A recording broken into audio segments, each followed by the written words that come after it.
Mungkin kita belum mengenapi rencana Tuhan hari-hari ini, tapi begitu engkau bertobat dan menghargai suara Tuhan, saya percaya suatu hari nanti Tuhan akan mengenapi rencananya dalam hidup kita.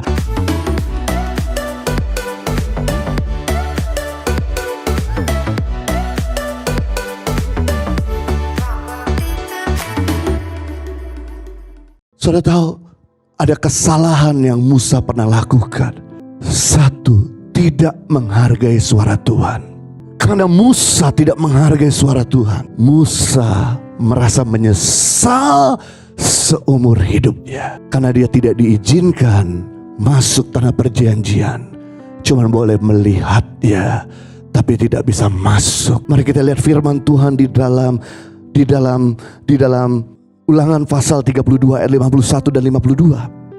Oleh sebab kamu Musa telah berubah setia terhadap aku di tengah-tengah orang Israel dekat mata air Meriba di Kades dekat padang gurun Zin. Oleh sebab kamu tidak menghormati kekudusanku di tengah-tengah orang Israel. Engkau boleh melihat negeri itu yang terbentang di depanmu, tetapi tidak boleh masuk ke sana, ke negeri yang kuberikan kepada orang Israel. Oh my God, Musa betapa sedihnya karena dia adalah seorang pemimpin yang mengeluarkan bangsa Israel dari perbudakan di Mesir dan menuntunnya di padang gurun begitu sampai di perbatasan dengan tanah perjanjian itu. Hold! No, you stay here. Yosua dan bangsa Israel yang hanya boleh masuk tanah perjanjian. Saudara, kenapa Musa gak boleh masuk tanah perjanjian? Karena dua. Yang pertama, waktu dia naik ke Gunung Sinai, dia ketemu sama Tuhan, dan Tuhan memberikan 2 loh batu dengan 10 perintahnya. Kemudian Musa pegang 2 tablet tersebut, dan sampai di bawah dia melihat bangsa Israel sedang menyembah berhala. Dia lempar tablet dari Tuhan kepada lembu emas yang dibangun oleh orang-orang Israel sampai pecah. Dia mau show off apa yang Tuhan bangun dihancurkan oleh tangan Musa. Bagi Tuhan, it's okay, I forgive you, saya ampuni kamu. Musa datang lagi ke atas Gunung Sinai, minta ampun sama Tuhan, minta maaf sama Tuhan, menghancurkan apa yang Tuhan telah buat di tablet itu.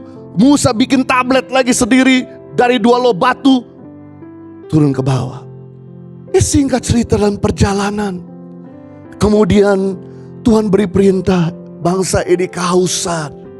Kamu cukup ngomong di gunung batu yang kering itu, ngomong. Cukup ngomong di depan gunung batu itu keluar air, maka gunung batu itu keluar air. Tapi karena Musa jengkel sama bangsa Israel, makin dilakukan sama Musa, dia gak perhatikan, tidak menghormati suara Tuhan untuk ngomong.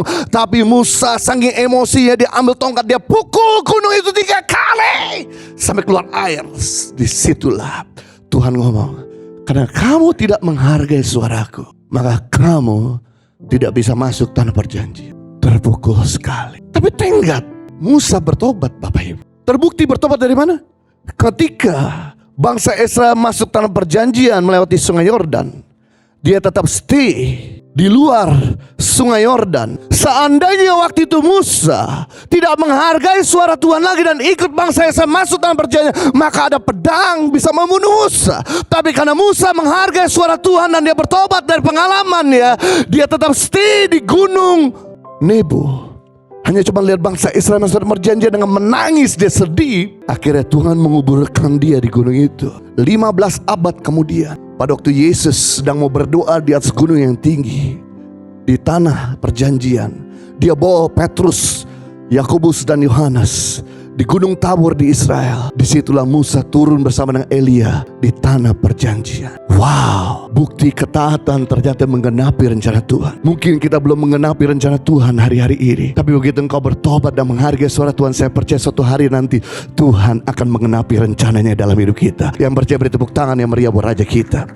Impact Community Indonesia telah mengadakan 3 kali ibadah setiap hari Minggu, pukul 9 waktu Indonesia Barat, pukul 11 waktu Indonesia Barat, dan pukul 13 waktu Indonesia Barat di MOI, Mall of Indonesia Kelapa Gading, lantai P3. Ketiga ibadah disertai ibadah anak dan remaja.